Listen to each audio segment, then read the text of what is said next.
Julian Carter arrived at the service entrance of the Carter Grand Atlanta before sunrise, wearing a borrowed hoodie and a janitor's polyester uniform that scratched his skin like sandpaper. The air smelled of rain, diesel from delivery trucks, and the sour tang of mop water. He pulled his cap lower, counted 3 slow breaths, and pushed the heavy door open with the hinge that squealed like a question. Inside, the corridor hummed with lights that never slept. A vending machine blinked.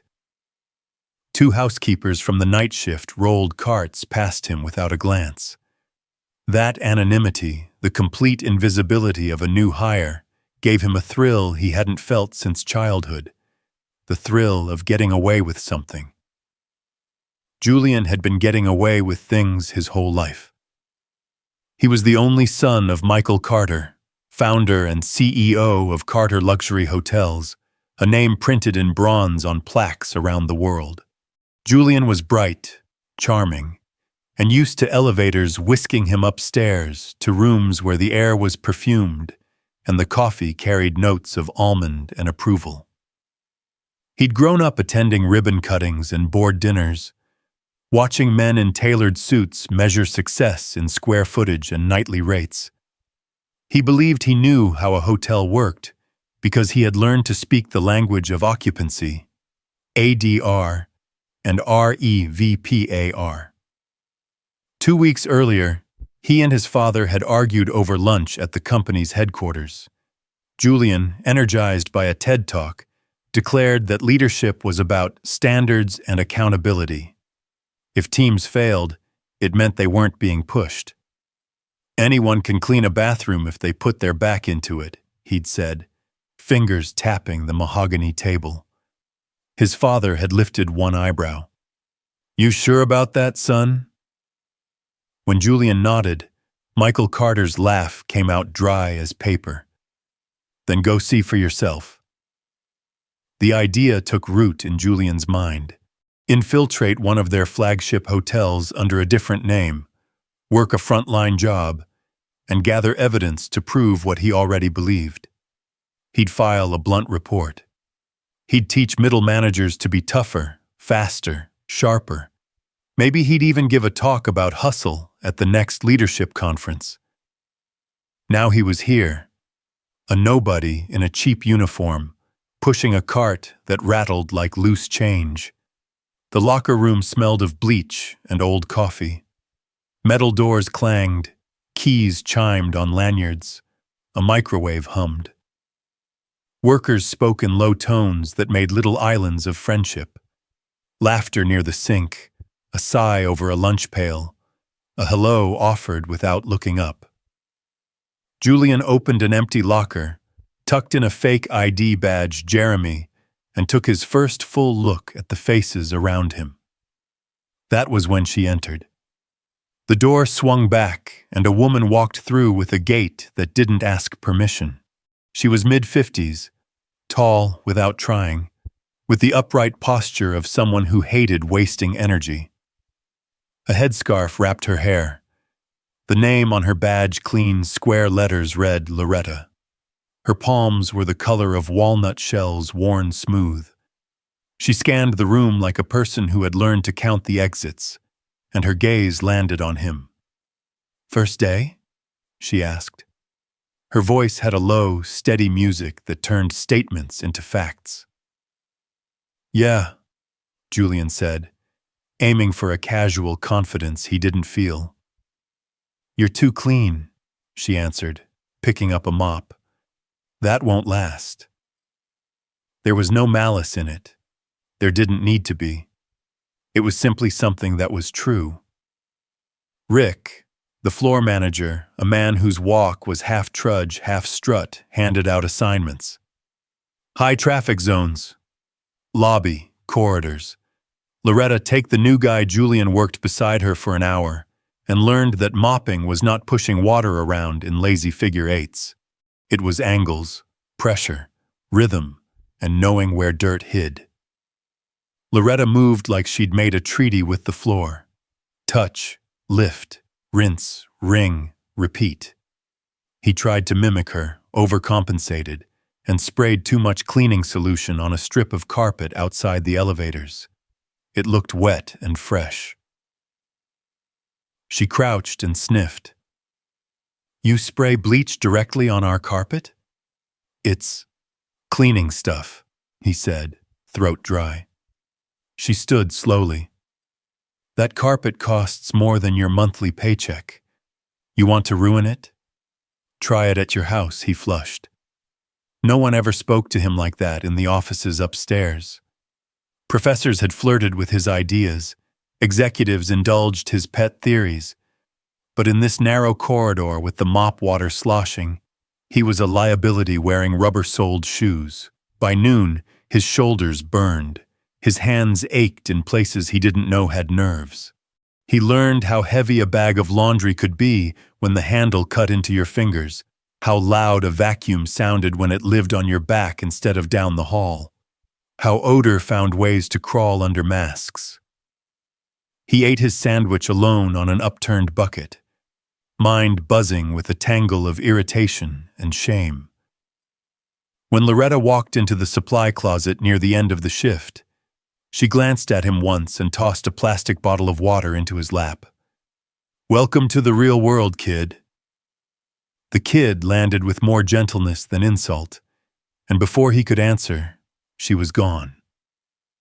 He went home to a room he'd booked under a fake name, a dim Airbnb above a barbershop, where the air conditioner rattled like a tired fan, and lay staring at the ceiling while distant traffic braided with his thoughts. He had come to confirm his assumptions. Instead, he'd collided with a woman who made assumptions irrelevant. The second morning he arrived early, thinking he might earn a nod. Loretta was already sweeping the service entrance, earbuds in, jaw set. She didn't look up at him. She raised one eyebrow, a punctuation mark he suspected she used in place of lectures. The lobby men's restroom looked like a small war had been fought in it, and the losing side used chemicals to surrender. Inexperienced determination is a hazard, and Julian, driven to prove something to a woman who owed him nothing, grabbed bottles the way a child grabs crayons, all at once.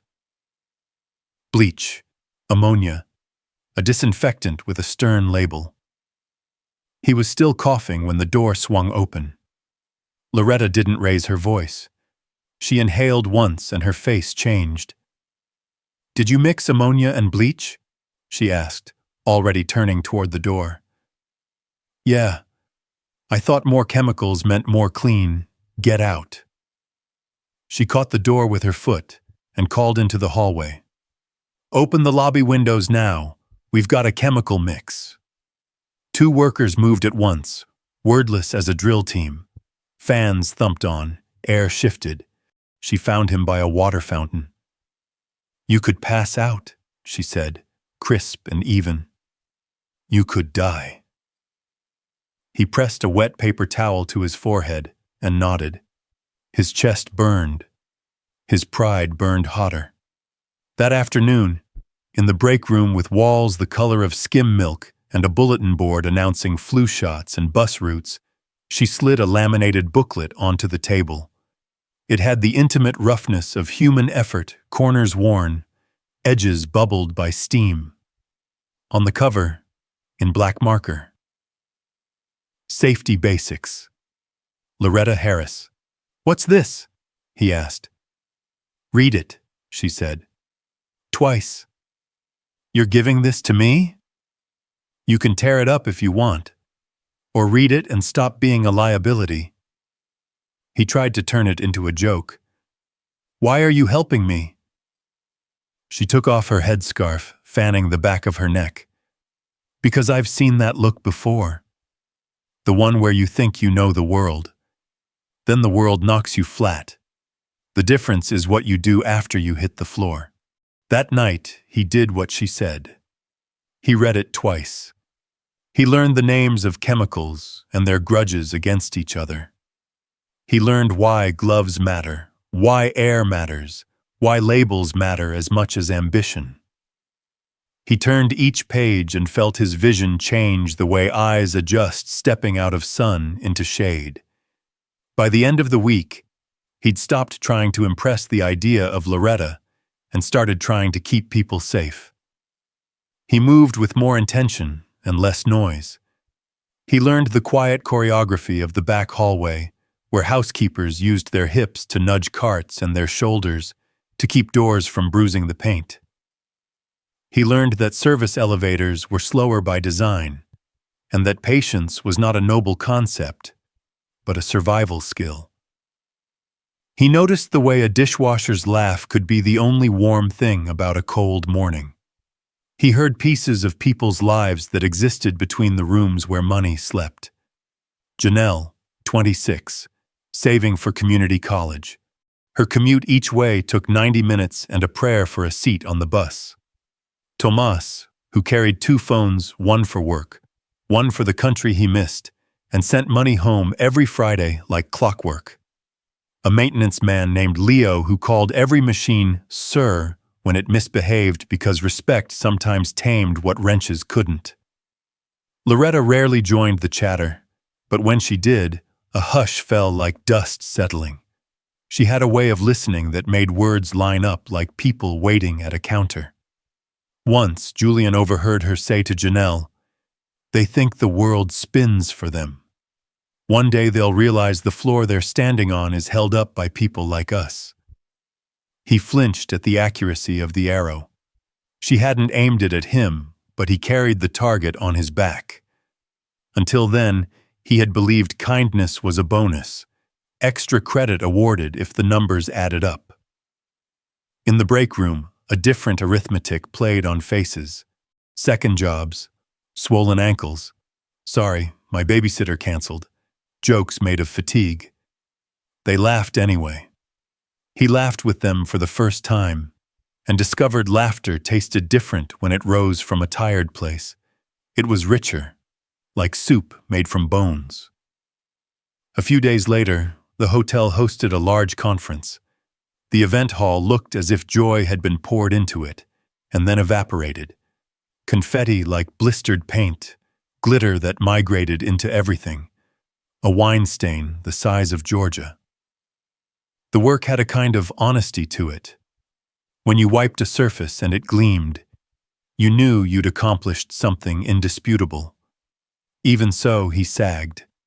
He found Loretta kneeling on the carpet with a small spray bottle and a white towel. She dabbed at the wine with slow patience. "What is that?" he asked. "Hydrogen peroxide, dish soap, and a little secret," she said, smiling sideways. "You going to tell me the secret?" "I might, if you stop trying to force miracles," she replied. "Stains are like people.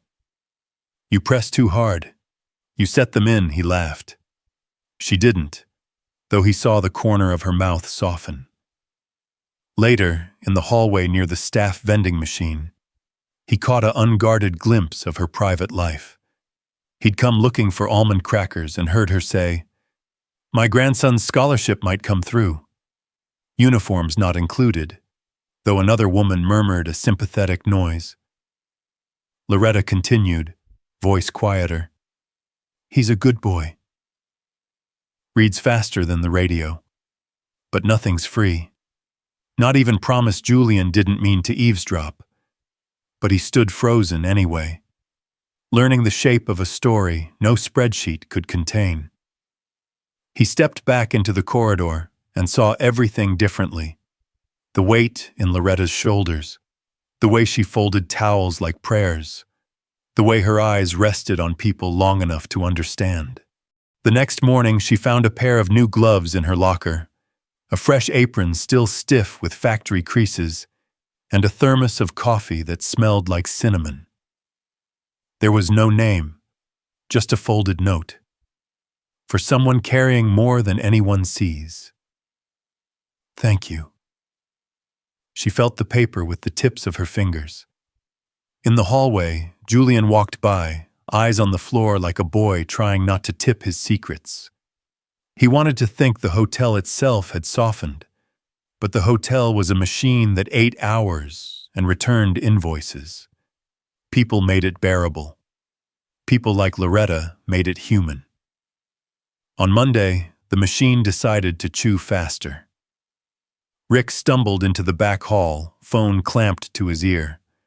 "Corporate's doing a surprise audit today. Full inspection. We're not ready." He hung up and tried to look taller. "Okay, team, let's..." Loretta stepped close enough to borrow authority and made it hers. "How many floors are guest ready?" Rick blinked. "First 3, I think. 4 through 6 need touch-ups. Event hall's still a mess." She nodded. "Janelle, take 2 up top. Do rooms for quick wins. Beds, bathrooms, sight lines. Leo, storage closets first. Inspectors love closets. Rick, pull the night crew for lobby detail. I'll handle the event hall." "Jeremy," she paused, eyes on Julian. "With me." People moved. Even the air seemed to obey.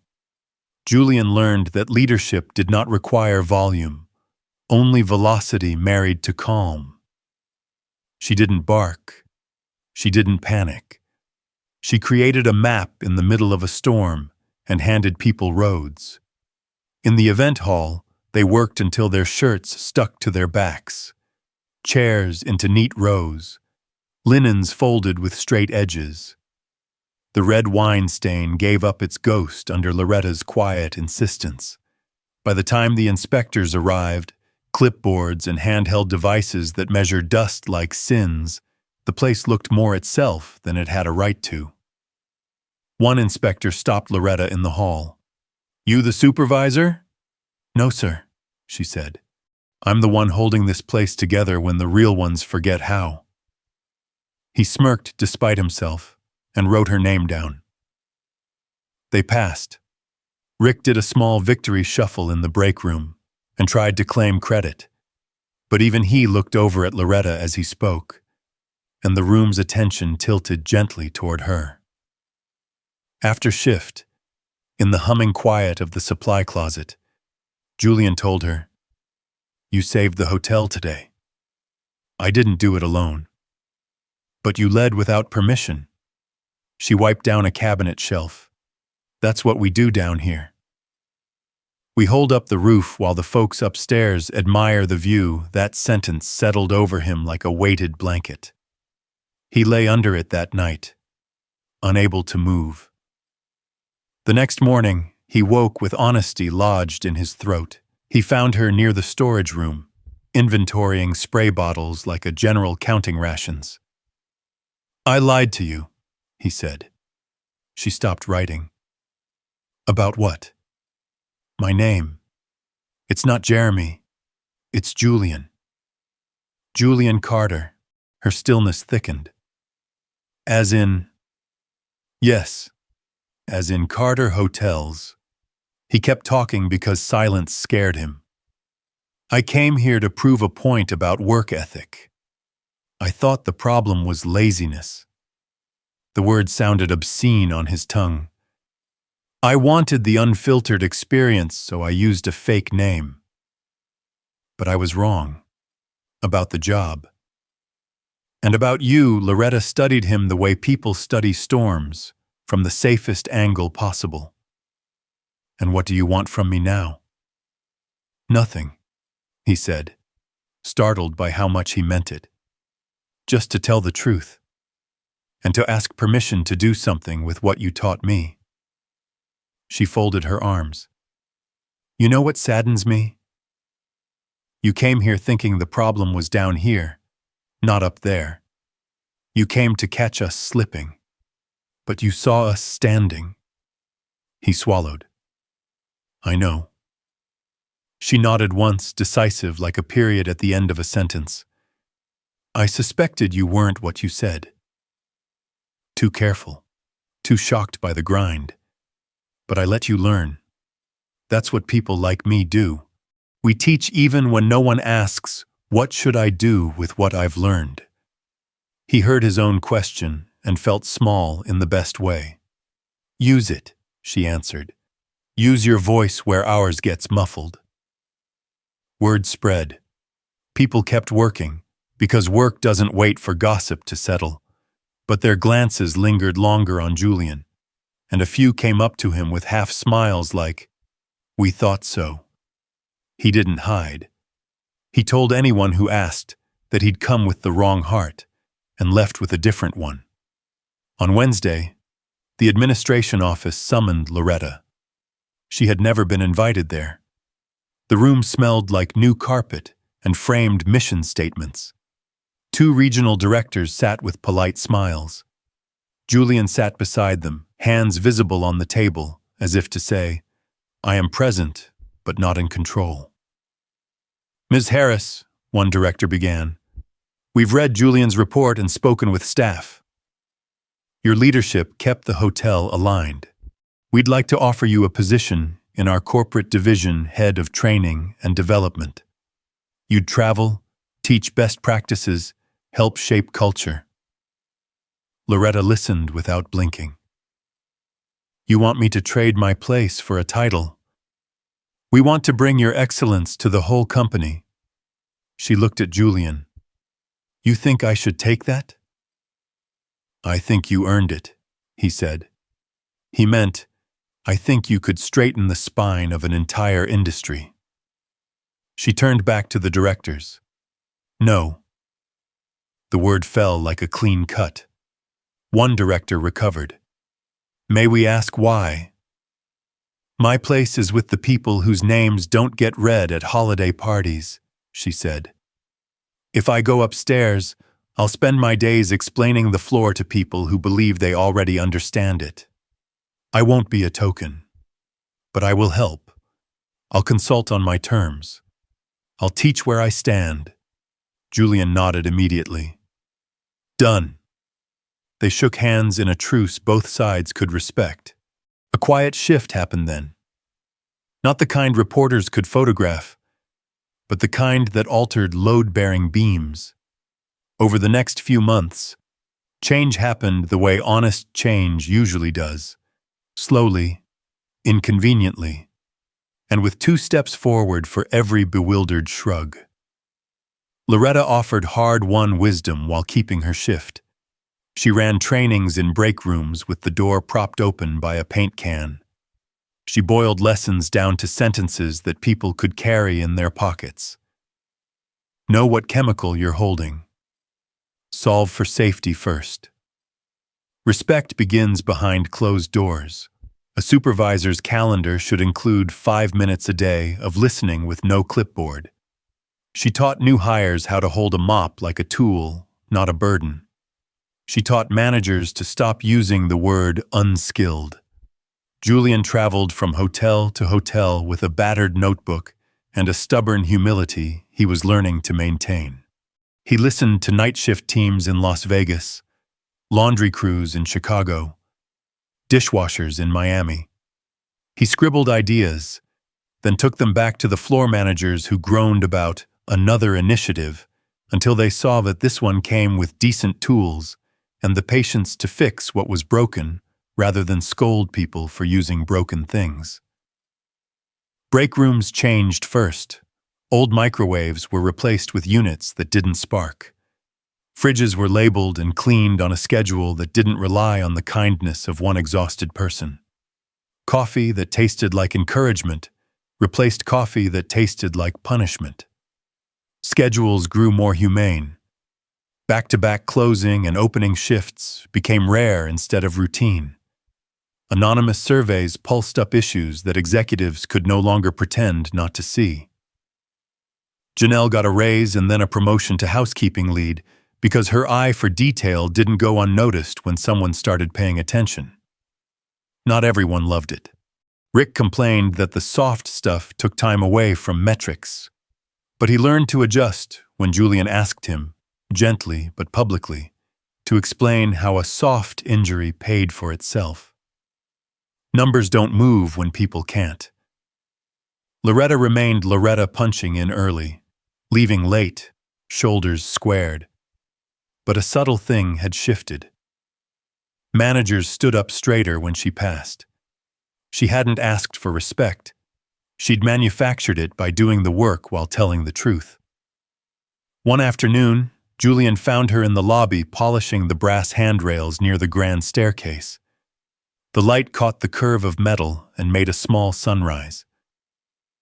"You know you could retire," he said, half joking. "I could," she answered, rubbing a circle into brightness. "But then who'd keep you in check?" He grinned. "You really don't want anything more?" She paused and looked around, a habit born of years of paying attention to exits, to dangers, to needs, and then at him. "I already have more. People see me now. That's more than I expected in this life." He hesitated. "I've been thinking about your grandson." Her face didn't change, but the air did. He handed her an envelope. Inside was a scholarship package, tuition to a private high school that offered mentorship, a laptop, uniforms, transportation funds, a stipend for books. She held the paper as if it might float away. "I didn't ask you for this." "You didn't have to." "It's not a handout. It's an investment in him, in what you built." She traced the printed letters with her finger. "You better make sure this world is ready for a kid like him," she said, voice softening into pride. "If he's anything like you," Julian replied, "he'll change it." He met the boy, Jameer, 2 weeks later in a small office off the lobby. Jameer was 14, tall, serious, holding his shoulders like he'd inherited someone else's weight and was still deciding whether to keep carrying it. He looked at Julian without awe. "Thank you," he said. "I won't waste it." Loretta stood behind him, one hand on his shoulder, a queen without a crown. Winter crept in. Atlanta dressed the hotel in lights and garlands. The Carter Grand held a staff appreciation breakfast 2 days before Christmas, Julian's idea, executed with more love than budget. There were boxes of donuts from a local shop, trays of eggs and bacon that smelled like a Saturday morning in a busy house, and a banner made from craft paper taped crooked on the wall. "Thank you. Without you, there is no luxury. No photographers, no stage, no speeches longer than patience." Employees trickled in, suspicious at first, waiting for the other shoe to drop. Coffee loosened them. A maintenance man played holiday songs on a harmonica that made 2 housekeepers cry and laugh at the same time. Julian stood near the door and greeted people by name. He had learned their names. He asked, "How's your ankle?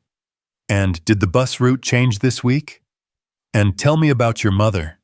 And because he listened, people told him more. Loretta entered as she entered every room, without apology.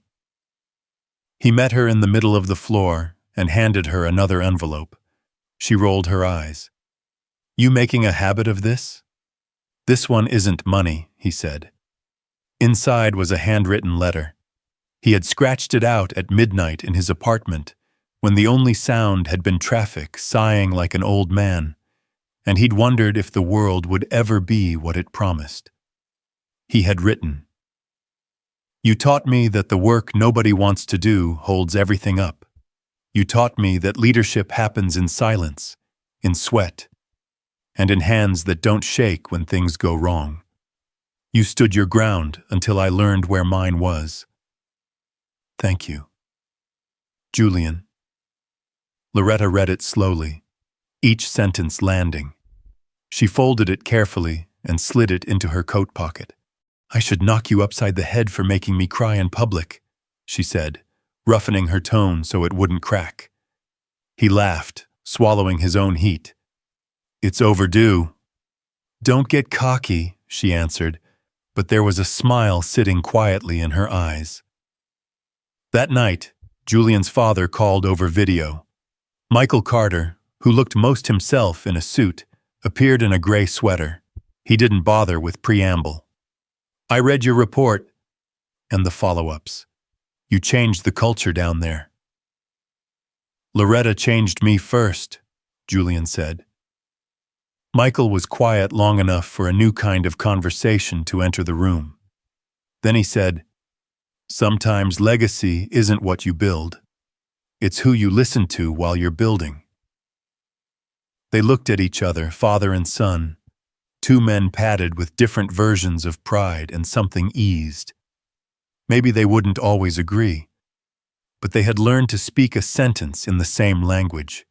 Around New Year's, the hotel slowed just enough that the building seemed to exhale.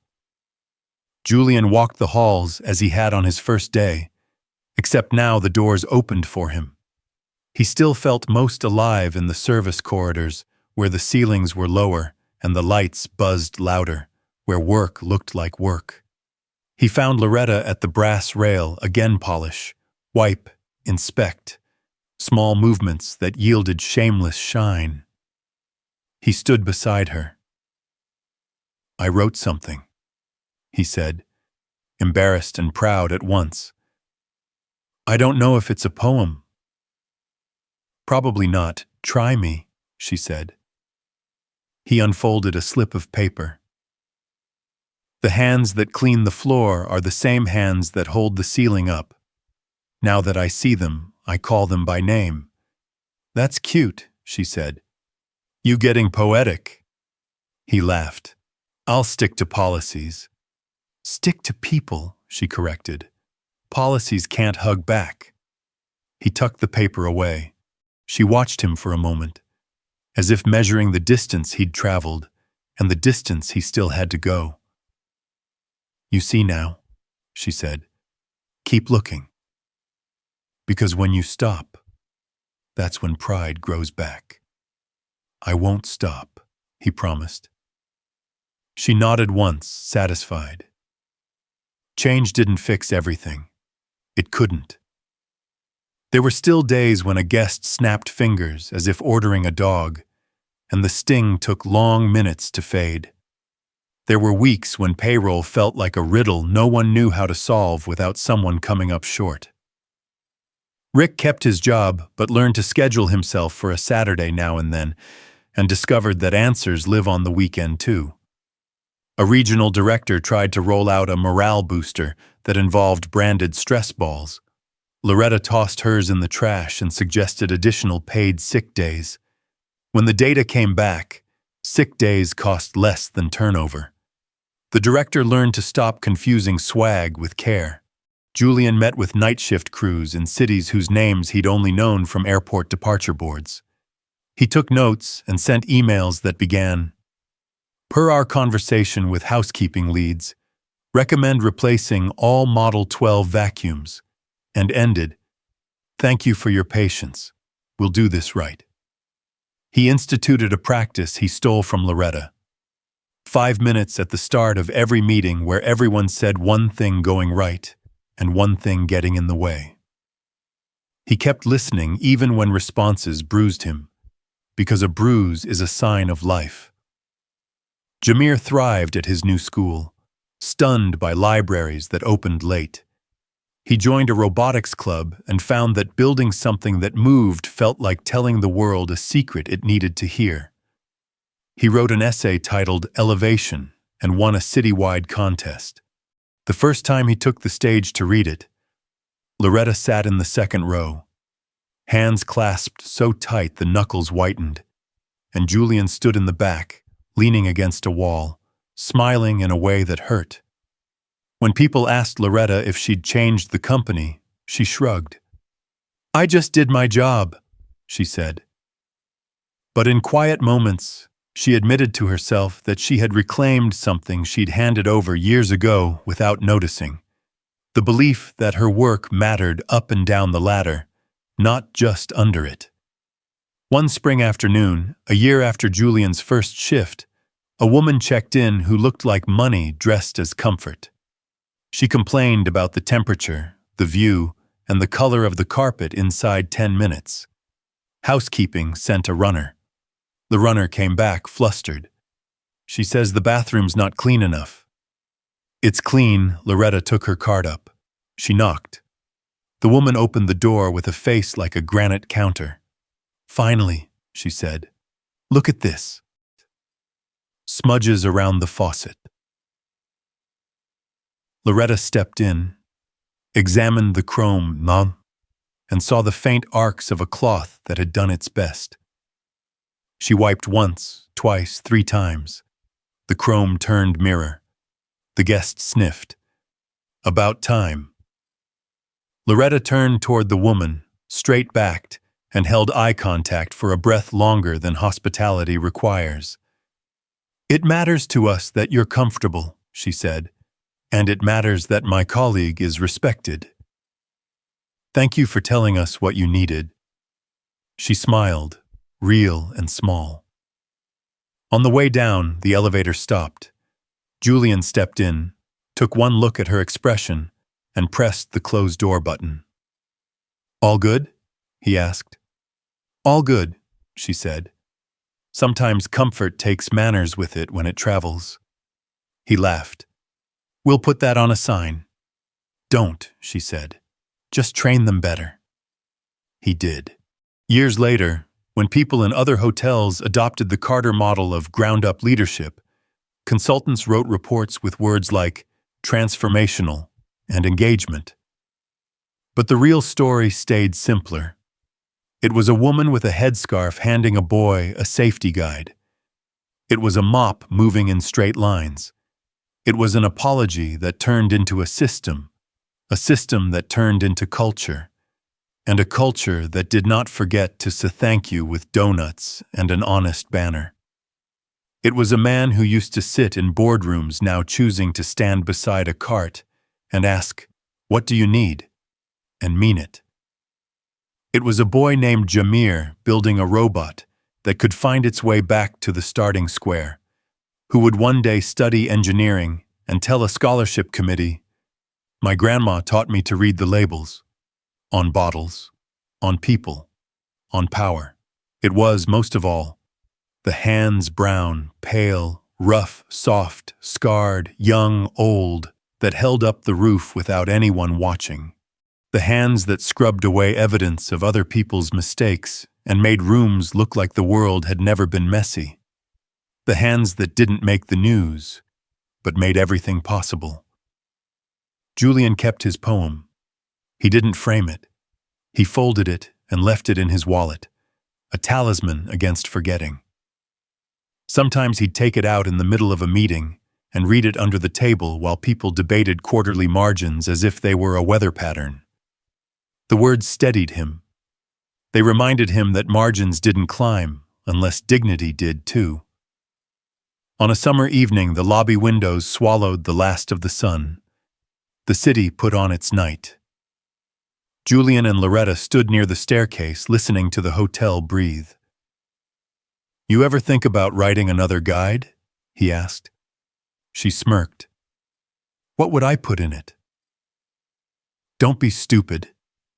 "Maybe," he said, "but I was thinking more like, look people in the eye. Learn the names of the 2 cleaners that shouldn't mix. Learn the names of the 2 coworkers who never eat. Fix the broken wheel on the cart. Ask the question you're afraid to hear the answer to." She nodded. "Maybe I did write another guide," she said. "Maybe I wrote it in you." He looked down, embarrassed. "I'm still learning." "We all are," she said. "Until the day they fold our uniforms and put 'em in a drawer." "Not a chance," he answered. "I'm pretty sure they'll hang yours from the ceiling." "Make sure they dust it," she replied. They laughed, and it sounded like home. For anyone who has worked long enough to see fashions change and titles rotate, there is a truth this story keeps returning to. The work that sustains a family, a business, a nation, is often invisible until we decide to see it. Leadership isn't a speech or a line on an org chart. It's a willingness to listen, to learn the difference between bleach and ammonia, to change a policy because a night shift worker told you the truth. If you've ever felt unseen, know this: your steadiness is teaching someone, even when you don't know it. And if you carry authority, carry it the way Loretta carries a mop, firmly, humbly, with a clear purpose to leave every place better than you found it. If this story stirred something in you, share your thoughts in the comments. Tell us about the Loretta in your life or the lesson you learned from a quiet teacher. And if you'd like more human stories that honor the dignity of everyday work, subscribe to the channel. We're building a community that sees the hands that hold the ceiling up.